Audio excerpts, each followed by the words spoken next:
What's going on, guys? I'm EROCK with Revolver Underground and BalconyTV Nashville. Check both those websites out, revolverunderground.com and balconytvnashville.com as well. I am here with Defiance. How we doing today, guys? Good. Doing great. Rock on. Introduce yourself real quick. My name is Bradley. I'm a singer, songwriter. We lead like a post-rock collective of artists, and we're called Defiance, and we have some side projects going on. This is Angelica, and she plays synth keyboard. And also Sings backup. This is Paul. Hello. Paul, what do you play? I play synth also. Appreciate the invite, gentlemen. Absolutely. Thank you guys for hanging out with us. We're going to go over just a few questions. Pretty much just kind of what's going on with your guys' scene, pretty much is how that's going to roll. First question, what are some of your creative influences? Well, that's a tough one. Musically, I assume, used to be. Absolutely. For now. Right. Well, as a guitar player, I play acoustic and electric guitar. I would say like the 80s post-punk scene, the no-wave scene, New York.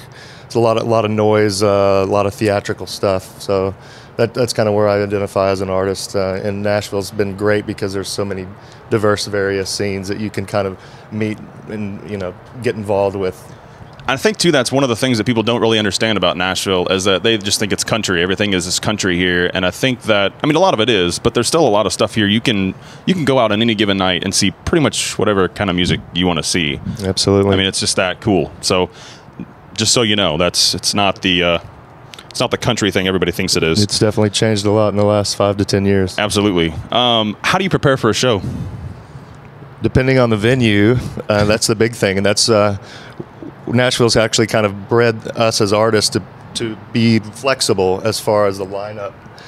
Different venues call for different types of sound, obviously. Sure.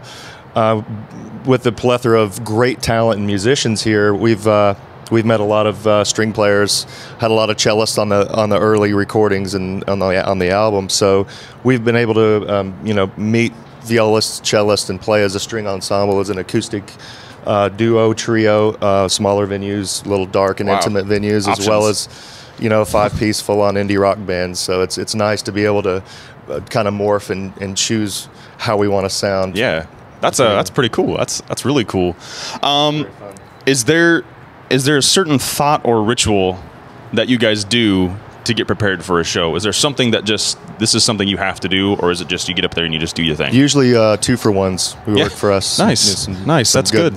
Good That's German awesome. beers. But, yeah, actually, we just run through the set list, and as a music director, I kind of make sure everybody has the songs and knows their parts, and chart stuff out, and we just run the set and just rehearse our asses off. So sure, that's all absolutely. It takes. Well, that is what it takes. Has there ever been a time in your life, all of you, or just one of you, whoever wants to answer this one, ever been a time in your life that you thought, this really isn't quite what I wanted to do, being an artist. This isn't working out. This isn't something that I can do for the rest of my life. Has there been a time in your life you just thought that I don't think I can do this? Never.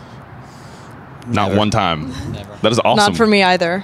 Now, I've always known. What was the time that you thought that this is it? This is what I want to do for the rest of my life? What was that for you guys? What happened? I was personally really young whenever I decided that I wanted to become a musician, and I started in playing piano, and then I moved on to training in opera and stuff like that. Nice. And so, although I don't sing opera in this, but I do. at least I sing a little bit of opera. That's On our awesome. side, I don't actually. You don't want me to do that. That would be awesome if you did. Ugh. It would be, but I'm not going to do that. Yeah, I played in my first band when I was 15 years old, and it was actually on New Year's Day in downtown Dallas, and we played in front of 1,500 people, or maybe a little bit more than that, and just the rush of playing my music in front of people and the satisfaction of them listening to my art. That's what did it for me. Yeah, so, that's awesome. I'd have to agree with these guys. I'd never really given it a second thought. Music just kind of pours out of me, and I think the fact that all of us are fortunate enough to have day jobs, we're not doing this as an income, really thinking about money, success, fame. It's kind of just something that we do, and we do it on a daily basis. We wake up and talk about music and get it together, and just we play and write, and perform. And speaking of that, along those lines of having day jobs and doing all this stuff, how has this economy affected the way you guys do business? I mean, has it affected you at all? I haven't really noticed much. Most of the time, I'm investing and paying dearly. I'm forking out a lot of cash to pull off a show, to pull off the right studios. Even with hookups and friends that can help you out, I'm still forking over a lot, most of every bit of my free time and free money to make things happen. Now, have you had to cut anything because of that? Like, have you had to cut anything that you've been doing for so long that now you can't afford it? You just can't do it. Well, I would say, I guess, with the economy that it's affected others around us, it's actually probably benefited us because other people are looking for work, so they're willing to do things on a budget, work around our budget, and you know, they're looking for cash, pick up some side jobs and stuff. So so we've been able to you know, further our projects with musically, with the videos and the film stuff. So that's good. That's awesome. Do you guys? Well, what do you guys like to write about? Is there anything certain, or is it just kind of whatever comes to mind? I personally like to write about just life experiences and things that we go through. Sure. Because it's more relatable and it's more intimate whenever you write about that. Absolutely. I just, whatever. Cool. Paul writes about whatever's cool. There you go. That's inspiring, man. I write about tragedy and love. Tragedy and love. Yeah. Nice. There's a few songs that are kind of like a reflection of society and the absurdity of mainly our Western culture, and kind of like a reflection of everybody else that's kind of like raised up to be forced to believe in a certain theory or philosophy, and kind of like making your own decisions and not just buying into what corporate America or Hollywood or whomever your teacher. I mean, that's good. You know, it's kind of global. Yeah. So well, dig into it. I mean, don't just take someone else's word for it. I mean, that's exactly, you know, and that's the whole reason. The meaning behind auto defiance is not just always relying and other people's influence, but making your own mind and your own decisions. Definitely, that's cool. Where can we find your music?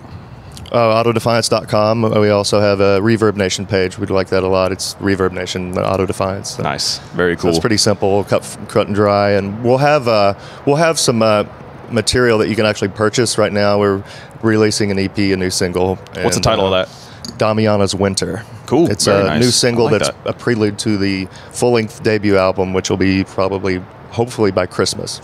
Hopefully. Very cool. If everything's been on track thus far, so. Rock on. Anything else you guys want to add?